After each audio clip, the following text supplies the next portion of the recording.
السلام علیکم ورحمۃ اللہ وبرکاتہ۔ دوستو، 2 ہجری 17 رمضان المبارک دین اسلام کی پہلی جنگ غزوہ بدر ہے۔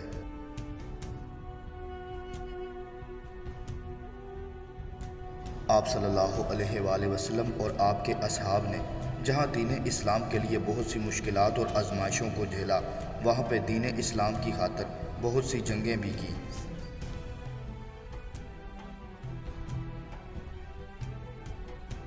جیسا کہ پہلے رسولوں کے مخالفین پر اللہ تعالیٰ نے مختلف قسم کے عذابوں کو نازل کیا، جس میں طوفان، زلزلے اور پتھر برسنا، لیکن آپ صلی اللہ علیہ وآلہ وسلم اور دین اسلام کے مخالفین پر اللہ تعالیٰ نے اصحابہ کرام کی تلواروں کی صورت میں عذاب نازل کیا۔ جیسے کہ سورۃ توبہ کی آیات میں فرمایا، ان سے تم جنگ کرو، اللہ تعالیٰ انہیں تمہارے ہاتھوں سے عذاب دے گا، انہیں ذلیل و رسوا کرے گا، تمہیں ان پر مدد دے گا اور مسلمانوں کے کلیجے ٹھنڈے کرے گا۔ اور اسی عذاب کی پہلی قسط غزوہ بدر کے میدان میں کافروں پر نازل ہوئی۔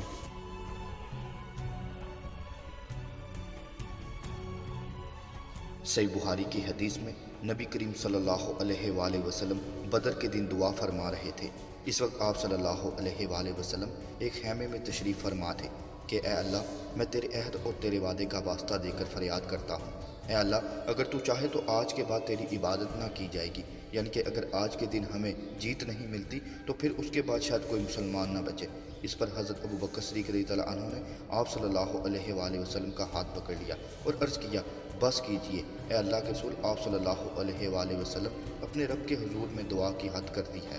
کیونکہ آپ صلی اللہ علیہ وآلہ وسلم شدید پریشانی میں دعا مانگ رہے تھے، کیونکہ ہجرت کے بعد تقریباً آپ صلی اللہ علیہ وآلہ وسلم اور اصحابہ کرام نے 15 سال تک مشکلات جھیلی، اور یہ واحد موقع غزوہ بدر کا تھا جس میں آپ صلی اللہ علیہ وآلہ وسلم اللہ تعالیٰ کو ان کے عہد کے واسطے دے کر دعا مانگ رہے تھے، اور یہ دعا بھی کی کہ شاید آج کے بعد اللہ تعالیٰ کی عبادت کرنے والا کوئی نہ رہے گا اگر ہمیں جیت نصیب نہ ہوئی۔ آپ صلی اللہ علیہ وآلہ وسلم اس وقت زرہ پہنے ہوئے تھے۔ آپ صلی اللہ علیہ وآلہ وسلم باہر تشریف لائے تو زبان مبارک پر سورۃ قمر کی یہ آیت تھی، جماعت مشرکین جلد ہی شکست کھا کر بھاگ جائے گی اور پیٹ دکھانا اختیار کرے گی، اور قیامت کے دن ان سے وعدہ ہے، اور قیامت کا دن بڑا ہی بھیانک اور تلخ ہوگا، کیونکہ آپ صلی اللہ علیہ وآلہ وسلم سے یہ وعدہ کیا گیا تھا کہ ان کو ابھی بھی عذاب دیا جائے گا آپ کی تلواروں کی صورت میں، اور قیامت کے دن بھی ان کو دوہرا عذاب دیا جائے گا۔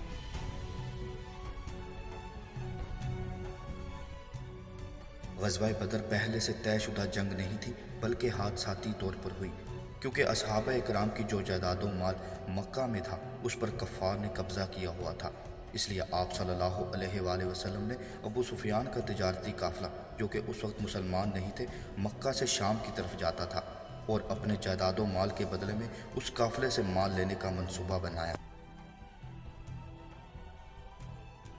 آپ صلی اللہ علیہ وآلہ وسلم ابو سفیان کے قافلے کی طرف تقریباً اپنے 313 اصحاب، جن کے پاس 8 تلواریں، 2 گھوڑے اور چند اونٹ تھے، لے کر روانہ ہوئے۔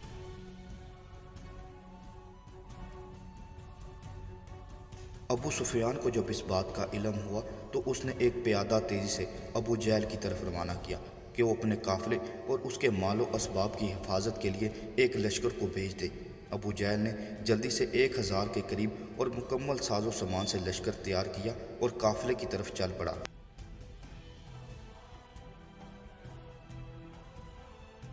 راستے میں آپ صلی اللہ علیہ وآلہ وسلم کو وحی کے ذریعے بتا دیا گیا کہ ابو جہل کا لشکر بھی آ رہا ہے۔ اس پر کچھ صحابہ کرام نے کہا کہ ہم اس بڑے لشکر سے لڑائی کریں گے، اور کچھ نے کہا کہ نہیں، ہم اس قافلے سے ہی مزاحم ہوں گے، اور کچھ نے کہا کہ نہیں، ہم لڑائی نہیں کریں گے۔ اس تمام تر واقعہ کا ذکر سورۃ انفال اور اسی طرح بہت سی احادیث میں بھی آیا ہے، جیسے کہ سورۃ انفال کی آیات میں فرمایا کہ جیسا کہ آپ کے رب نے آپ کے گھر سے حق کے ساتھ آپ کو روانہ کیا، اور مسلمانوں کی ایک جماعت اس کو گراں سمجھتی ہے، جیسا کہ کچھ نے کہا کہ بڑے قافلے کے ساتھ ہم لڑائی کریں گے، اور کچھ نے کہا کہ نہیں، ہم چھوٹے قافلے سے نمٹیں گے، اور کچھ نے کہا کہ ہم لڑائی نہیں کریں گے۔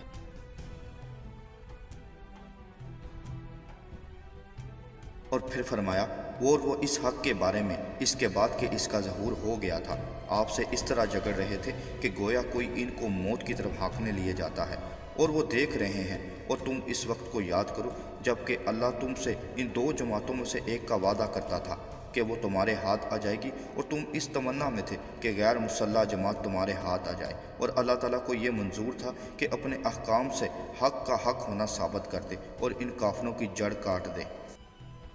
اس آیت میں فرمایا کہ جب حق ثابت کر دیا کہ دونوں جماعتوں میں سے جس کے ساتھ لڑائی ہوگی آپ کو فتح نصیب ہوگی، لیکن اس کے باوجود کچھ نے کہا کہ ہم بڑے لشکر سے نہیں لڑیں گے، اور کچھ نے کہا کہ ہم غیر مسلح یعنی کہ چھوٹے قافلے سے مزاحم ہوں گے، اور کچھ نے کہا کہ نہیں ہم لڑائی نہیں کریں گے۔ لیکن اللہ تعالیٰ یہ چاہتے تھے کہ بڑے لشکر سے ہی لڑائی ہو اور حق کا حق ثابت ہو جائے۔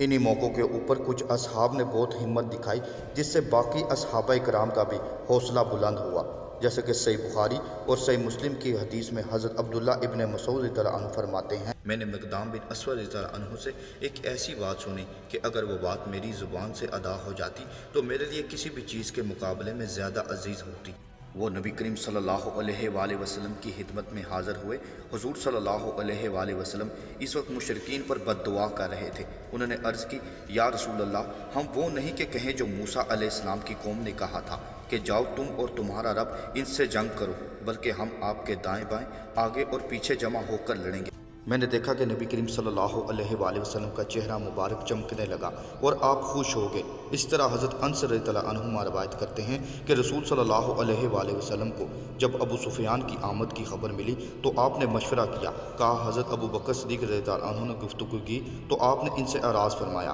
پھر حضرت عمر رضی اللہ عنہ نے گفتگو کی تو آپ نے ان سے بھی اعراض فرمایا۔ اس پر حضرت سعد بن عبادہ رضی اللہ عنہما کھڑے ہوئے، کہنے لگے، اے اللہ کے رسول، کیا آپ ہم سے مشورہ کرنا چاہتے ہیں؟ اس ذات کی قسم جس کے ہاتھ میں میری جان ہے، اگر آپ ہمیں اپنے گھوڑے سمندر میں ڈال دینے کا حکم دیں تو ہم انہیں بھی ڈال دیں گے، اور اگر آپ ہم کو انہیں معمورہ الراضی کے آخری کونے برق غماد کے دوڑانے کا حکم دیں تو ہم یہی کریں گے۔ اللہ تعالیٰ نے غزوہ بدر کے میدان میں آپ صلی اللہ علیہ وآلہ وسلم کو فرشتوں کی مدد بھی عطا فرمائی، جیسے کہ صحیح بخاری کی حدیث میں حضرت جبریل علیہ السلام نبی کریم صلی اللہ علیہ وآلہ وسلم کے پاس آئے اور آپ سے پوچھا کہ بدر میں لڑائی کرنے والے اصحاب کا آپ کے پاس درجہ کیا ہے؟ آپ صلی اللہ علیہ وآلہ وسلم نے فرمایا کہ وہ مسلمانوں میں سب سے افضل ہیں۔ تو آپ صلی اللہ علیہ وآلہ وسلم سے حضرت جبریل علیہ السلام نے کہا کہ جو فرشتے بدر کی لڑائی میں شریک ہوئے تھے ان کا بھی درجہ یہی ہے کہ وہ باقی فرشتوں سے افضل ہیں۔ اسی کے ساتھ اللہ تعالیٰ نے غزوہ بدر کے اصحاب پر پانی، نیند اور اسی طرح اور بہت سے معجزات سے بھی ان کی مدد فرمائی، یہاں تک کہ کچھ صحابہ کرام کے ہاتھ میں چھڑی تھی، وہ چھڑی سے کسی کافر کو مارتے تو اس کی گردن آگے سے فرشتہ اڑا دیتا۔